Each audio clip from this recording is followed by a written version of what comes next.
How you doing, everybody? Hi, Tony. Hi, Geezer.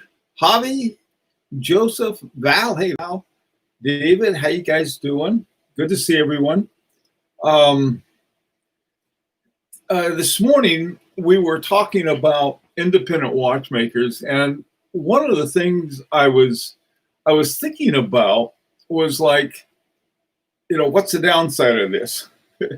and on the High Horology Lounge, somebody posted a they had all of these watches. Somebody had these are the 10 something watches, and they're all pretty standard. And one of the things I was thinking, if you start looking at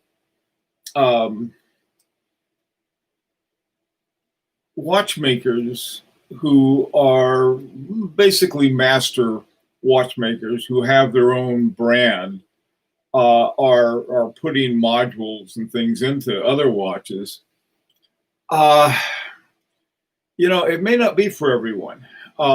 Hey, Mark, how you doing? Oh, good. Thanks, Mark. And the reason I'm saying this is that somebody told me, and one of the things that they appreciated the fact that I wasn't trying to sell watches, and I'm not. But I thought, well, man, I don't want to oversell the whole idea of independent watchmakers.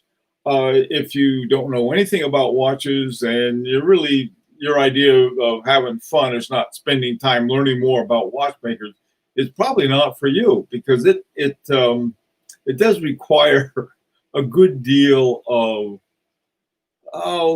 thought, you might say, in a certain kind of way, to know what the watchmaker is up to, what he's done, why he's interesting, all of these kinds of things. Now, nothing wrong with your general scope of watches, in the sense that if you buy a Rolex, you know what a Rolex is, and you can sell it. You got no idea who made it, except the guys at Rolex, and they have a good reputation. Same thing with Patek Philippe. Same thing with Vacheron Constantin, and most of the other big ones, Audemars Piguet. Actually, also two of my favorites, Bove and H Moser. We know that Bove has this demi-air Fleurier that they set up, and that H Moser has what's it called? Something engineering, precise engineering, I think. And so you have this, but you don't really know who did it. And so if you're a little worried about, oh, gee whiz, if I get this watch, I may not be able to resell it, I won't get as much money back, which is true. Or you can hit the jackpot. One of the two things happens. Suddenly, like F.P. Journe was telling everybody, I was talking about this morning, that if you don't get one of my watches pretty soon, and if I die, their prices are really going to go up. So I'm not feeling too well today too. I thought was one of the funniest. I don't know why he was serious about it too. I don't know who his marketing guy was. Somebody under the table with a bottle of wine, but that's okay. We got different kinds of people. So I have the big problem that we talked about this morning is that if you find a watch that's by an independent who's really good, chances are they're going to cost a lot of money. And some of them are really going up right now. This one is, I had on my F.P. Journe hat this morning. Someone said, well, where's your watch? This is one of them. And there's something very special about these watches, and that's true, but they've gone crazy price-wise. So that's not too much fun. This is another one that I wanted to talk about briefly. This is a Christian Vander Klaw. And Christian Vander Klaw, this is his 1974 series, which was sort of like an anniversary watch. I think it came out in 2014 or 2004, one of those two, but it was sort of a celebration of when he first got started. Now, this watch is essentially, the movement is a Soprod A10, but the the module, the moon phase module, is by Kristen Vanderklaw. So this is the kind of watch that I think is, something that we can take a look at. My Daniel Roth here is got an El Primero movement in it for the chronograph aspect of it. So, you have these, and they're relatively affordable. Now, other ones, this is the Rolf Lang watch, one of my two German watches. And here you have, really gorgeous watch by a guy who's over the moon as far as talent is concerned. Elizabeth Dewar of what's it called? Quillen Pad said that he was the cornerstone. Rolf Lang was the cornerstone of German watchmaking. Now, one of the things, again, when we talk about affordable, it's a relative term.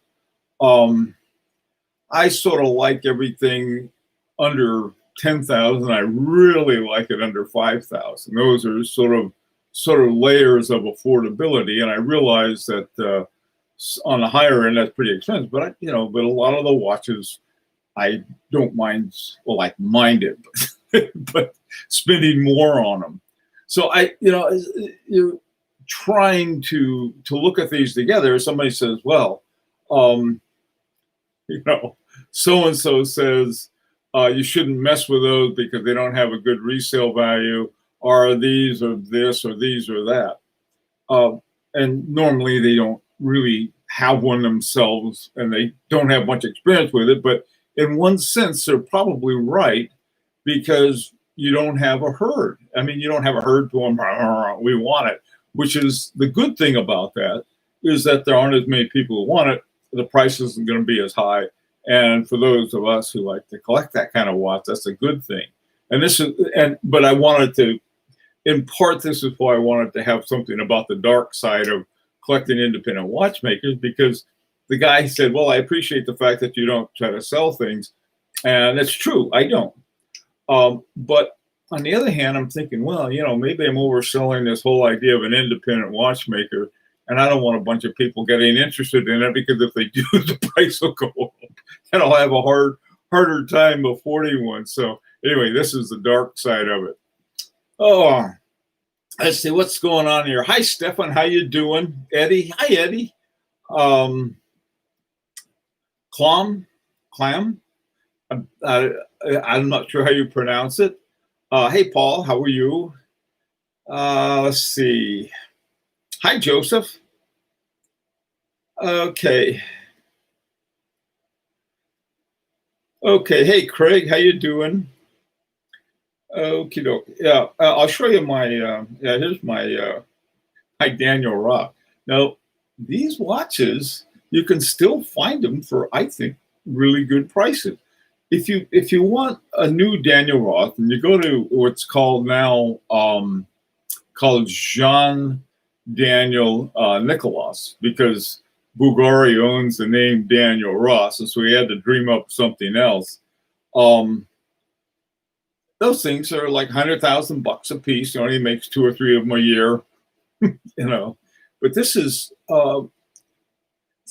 one, and to tell you the truth, I'm having a hard time getting used to it because I'm not used to wearing chronographs. This is, in some sense, this is my first rodeo with a chronograph. I have the monoretropont, but it's a little different.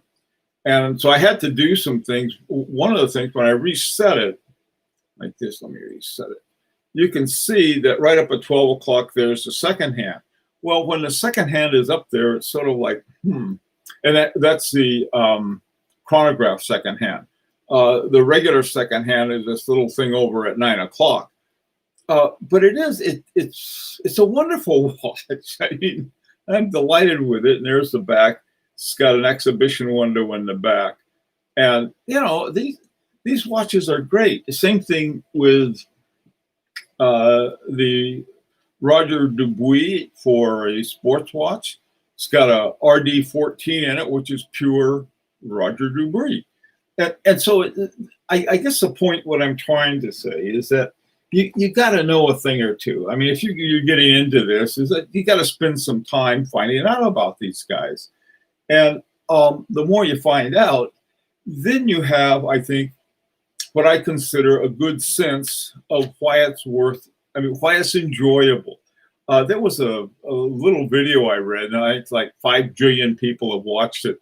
And it was about, these are something like 5 watches you shouldn't buy. And I thought, well, I wonder what they are, ones that break or whatever.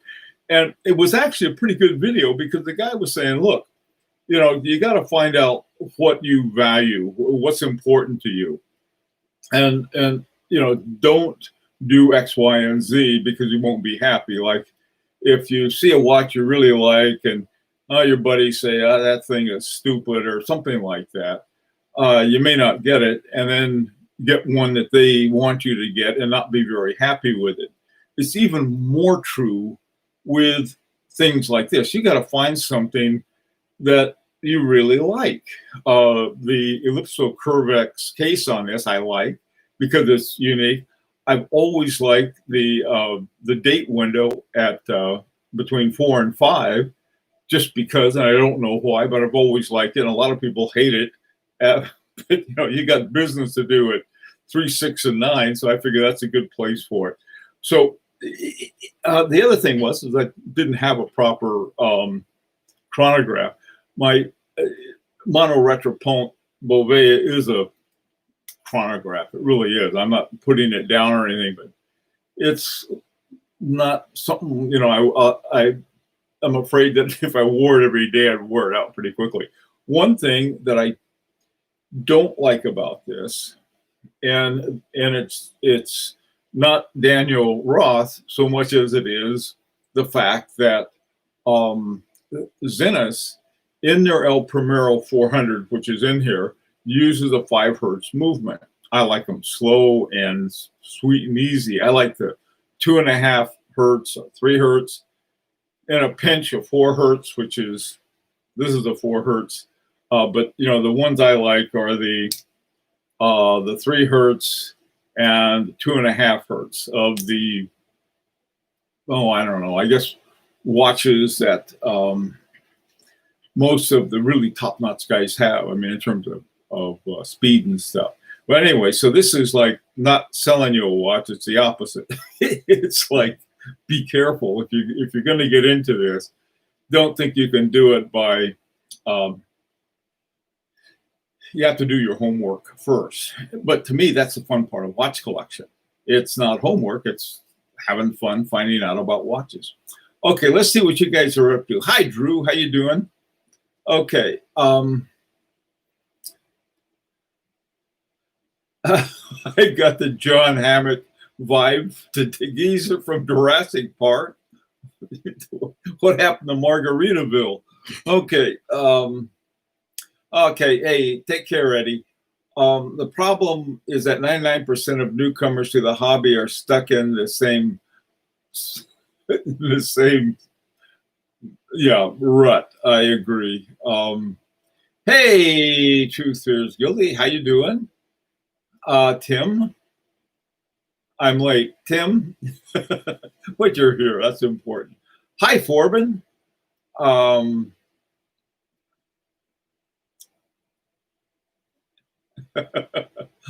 don't know. Colin. Hi, Colin. Do you get it serviced more regularly at the rate of vibration? That's a good question. This is the only 5 hertz watch I have. And I just got it. I have no idea when it was last serviced. It didn't come with any papers. It came with a nice box, and this was by the seller who got it for me, and it seems to be in really good shape. On the time grapher, I put it on the time grapher. Did well on the time grapher, so I'm pretty happy with it. And if it needs service, what I'll simply do is check with the Zenith people. First of all, I'll check with my 84-year-old watchmaker who's just seems to have magic with stuff. Hey, watch it. Watch, watch and pray. Oh, okay, let's see what's going on. Hi, Rick. How are you? Um, let's see. Did any interesting watchmaker create something for Gerard Perregaux? That's a good, yeah, Gerard Perregaux did. That was a long time ago. That's an interesting question. Here you have people who are long gone, like Gerard Perregaux, and he was a guy who first created their interesting movements, but they're long gone. Same thing with Patek Philippe. It was actually Philippe who was the guy who was the watchmaker. Patek was the businessman, and this is one of the things about independent watchmakers. You know who you're dealing with. I mean, you know who's working on it. You know, maybe some kid who just graduated from WOSAP, the watchmaker school. They gave him the job of working on your watch. I don't know who's doing it. So there you take good companies such as Patek Philippe and Rolex. They're both good companies, and they have very good sort of mass production standards, and so they can mass produce a lot of good watches. On the other hand, I'm looking at this, and some of the on laws is like just a little off, but it looks like a person did it because the person did do it. It's handmade, and there's something about that you're not gonna get. I mean, it's probably the same reason I think that a lot of us prefer mechanical watches over something that came out of sort of a vacuum cased, sealed with quartz or with a smartwatch or something like this. I've got nothing against smartwatches or quartz watches. They're just not interesting to me as far as collecting watches. Hi, James. How you doing? Thank you. That aren't round. Yeah, this is Ellipsio Curvex. Also a double ellipse. Okay, let's see what's going on here. I'm cleaning and back flushing my espresso machine as I listen. Okay, I finished up my coffee. My coffee cup looks like it's been used as a bird bath or something. Any update on the watch project? Earmarked some funds to support. No,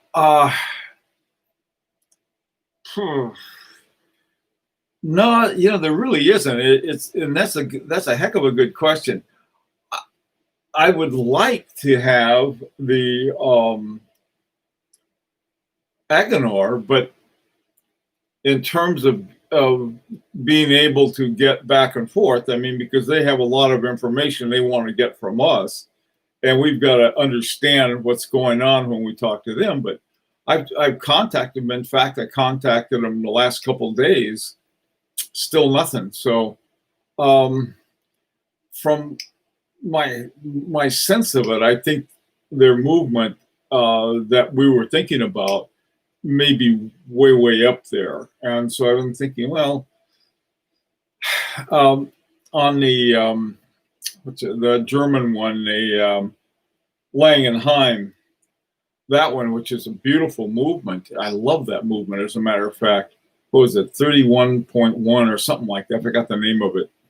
But they had two of them. One was with the small seconds and one was the center second. And they were talking about, well, we're going to have the center seconds by October, and then they're not going to have them at all. I don't know what they're going to do. And I think one of the problems, and we got to be realistic about this thing, we're in the middle of a pandemic, and it's really hard because they don't, well, we got to get this from our supplier, and we got to get this, and we got to get that. That doesn't come out of midair. Hey, Lee, what's up?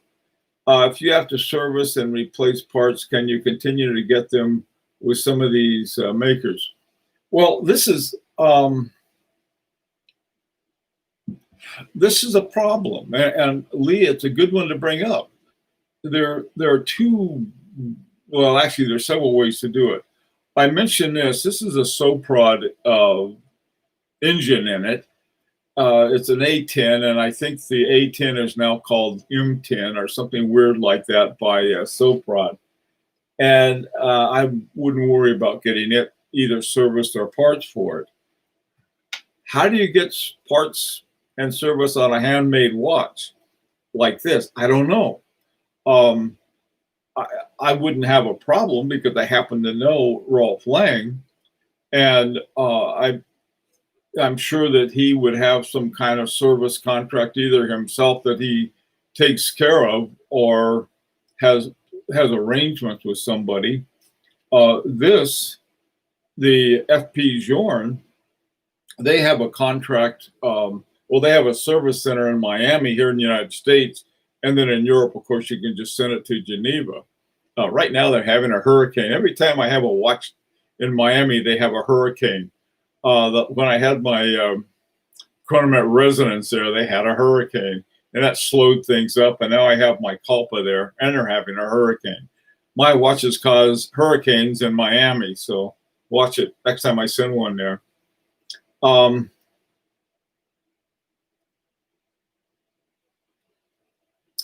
Yeah, I love this Rolf Lang.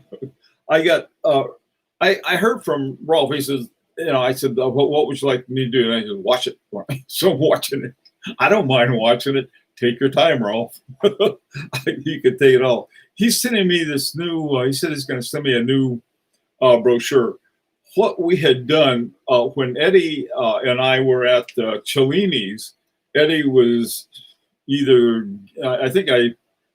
we had something. Richard met us at Cellini's in New York, where I was going to interview Edouard Milan from H. Moser. And so we just happened to have this there. So I showed it to the guy who runs Cellini's, and he was very interested in carrying it. So at the time we had sort of I think the watch ended up with 4 or 5 bands because different people bought bands for it that they happened to like. This is the original one that came with it, the very nice one. And so it was with this one that, said, yeah, I'd like to see it. There's sort of the business end of these things. I don't want to mess with business. I really don't. Every time I've had a business, it was too much work. This one guy, a guy and I, who I used to fly with, we decided there was a system for online flight planning called Dubois. Well, most of the guys who they had no idea how to use it. And so this, my partner and I, we wrote a book on Dubois. And that thing was selling. So, the first edition of it sold out right away. And we were packing books and shipping them. Well, that's no fun. The money was fun, but it wasn't that much. We did it, because and then so we thought, well, we're going to do a bigger one and a real fancy one. Man, I tell you, same problem. So finally there was a bookstore we sold it to. The aviation bookstore bought them all. And so we didn't have to mess with that anymore. It's a funny kind of thing that, some people I talk to, they want to get into the watch business as on the business end of it. Man, I tell you, more power to them. It's not something I could do. So when it comes to these kinds of things, a guy who is excellent at it is Tim Mosco, something like that. Tim Mozo. Tim. Well, anyway, Tim from Watchbox. Man, the way he describes a watch is, it sounds like an ice cream sundae. You just, I gotta have that watch. Listen, I don't try to do that, but I just try to get like, okay, what about this watch? That's sort of cool. Hey, Klaus, how you doing? Borderline independence. Where do you draw the line? Klaus, that is something that here, this is produced by the company, Christian Vanderclaw. It's got a Christian Vanderclaw module for the moon phase, but the rest of it is a Soprod. A Soprod movement. Of course, the way they designed it and so forth is very characteristic of Kristen Vanderklaw. And so, but the price of this new wasn't that bad. Okay. It was, and I mean, it wasn't a killer price, but there aren't any more left. There's some in gold and some with dark faces that are hard to read, but the steel ones, I don't think you can't find them anymore. I think there was one on Chrono 24. Great watch. I love this watch. But is it a true, where do you draw the line? Well, you can draw it wherever you want, I guess. The big thing is know what's in the watch and what it's worth to you. Just in case you got tired of watch sitting at Rolf Lang, I can help watch it for you. Mark, let me tell you, you have no idea how I had to sweat it out for 13 months that something was going to happen to this watch. All right. So I've been like, it's not going anywhere. I've got a feeling that what Rolf will probably have me do is hand it over to Cellini's or doing something with it. I feel the RLD is just too large for a dress watch. It's, this watch is an interesting one because of the color scheme. The gray with the silver indexes and numbers is not easy to read, but on the other hand, it's sort of it's got its own personality to it. Yeah, Tim Mosso, that's the guy I was thinking of calling. Yeah, Tim is so good at that, and he not only is he good at it as selling a watch, but he does his homework. And so when he's talking about a watch, he knows what he's talking about, and I respect that. And so I see the guy as extremely dangerous to people like me. Like, oh boy, yeah, he's the guy at 2-3. Hey, David, Tim seems to be a real sales guy, knows his stuff. I agree. I mean, he's great at it. Yeah.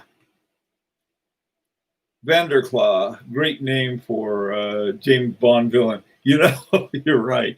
He even has for the rotor on the back. I don't know if you can see it, but it's a sun, and the things coming out of the sun are little claws.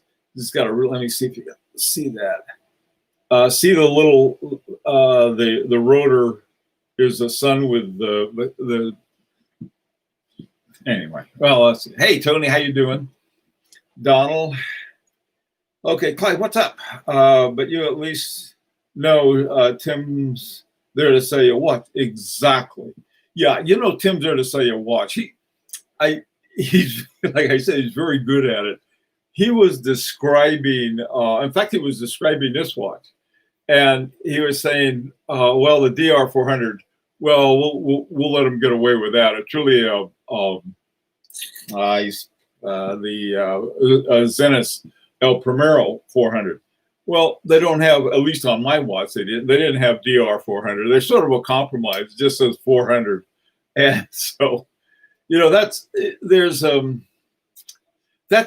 don't think I'd have fun selling a watch. I mean, in other hobbies I've had, I got into the business end of it and made a lot of money, but I don't get my kicks that way. Nothing wrong with money, but I just, there are other kinds of things I'd rather do. Did you see my many price swings from different sellers of Daniel Roth? Yes, Forbin, I did. Boy, they were for this watch. Man, I tell you, they were all over. It's worth two things. One, this was a good hunk below the asking price because, like I tell everybody else, you buy a watch, negotiate the best you can. That's one thing. The other thing is that shop around. There's an old song, one of the old. It's called Shop Around. It's an old rock song. But boy, that's really true. If you do comparative shopping, I don't know, like maybe some people say, well, if it has a box and papers, I'll pay more. Box and paper worth $1,000, $2,000? Not to me. If it doesn't have the papers, what I'll do is I'll do all the research I can on a watch to find out what it is. This one, I think I mentioned this recently. This one has they didn't know the date on it. And I was looking at Sotheby's, and Sotheby's said, well, this has got this is from 1999, and and each one has a number. It's called numero. And this one was numero 804, the one that they were advertising at Sotheby's. And something about, I trust Sotheby's and Phillips and these other watch auction companies because they really do their homework. And so you can find a lot of good details there. So here's a watch that they were saying, okay, this one's from 1999. It's number 804, numero 804. And this one was numero 131. And so what you can do is you can figure, okay, well, this one came from the mid 90s, which is what I wanted, because the watch was, you want it from the time that was right in the middle of when Daniel Roth had his company called Daniel Roth. Another thing too, was it? I'll think of it in a bit. But to me, one of the most interesting and fun things to do is to track down all the information you can. There's a lot of misinformation. This one company that was selling a watch just like this said they were made between 2000 and 2009, I think, which wasn't right. They were not made then, at least as far as I could tell, and especially with any kind of numbers they had. But on the other hand, if you find, okay, this one was made here is the number on it, and you back it up. I found out on these, each one, there's a code for it and a number. You can find out the number that were made during that year and decide what year it's from. If you know the number that's made every year of a particular model, and then you just simply take a look at your number on it, you find out, which year it was made in. I found out that my Resonance was made in 2002, and simply going back to when they were first made and then the number on mine. So again, really, shop around by the miracles. That's it, Raj. That's the one. Rhythm and blues. That's the term I was trying to think of. Thank you. Let's see. Most box and paper guys have eBay boxes anyway. Yeah, well, I tell you, the box I was sent, the guy said, we don't have the original box. They sent me the nicest box, and then it was wrapped in chamois. Had a really, really super box. So that's sort of cool.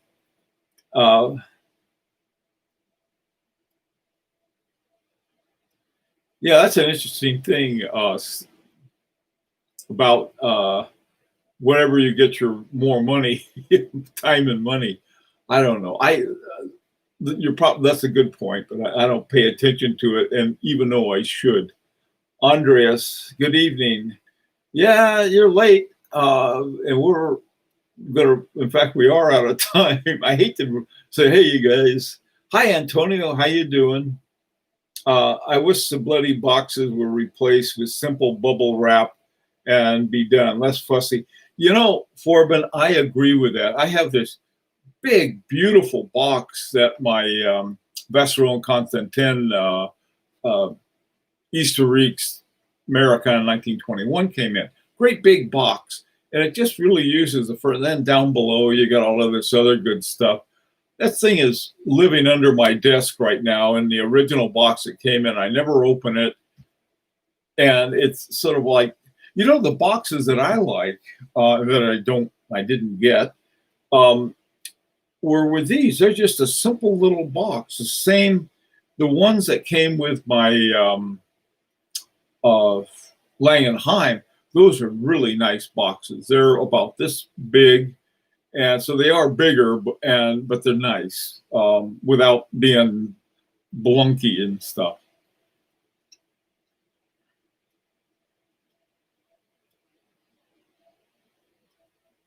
I use some watch watches. Oh, by the way, uh, listen, guys. One last thing.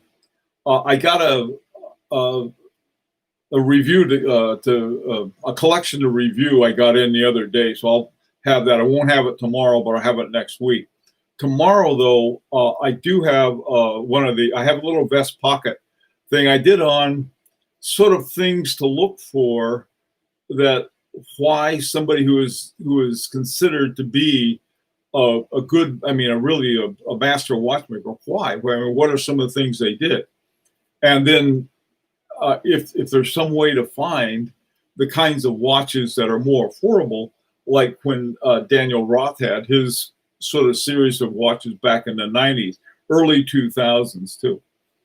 Okay, no, everybody, take care, be safe, and have the vest pocket tomorrow morning. Take care.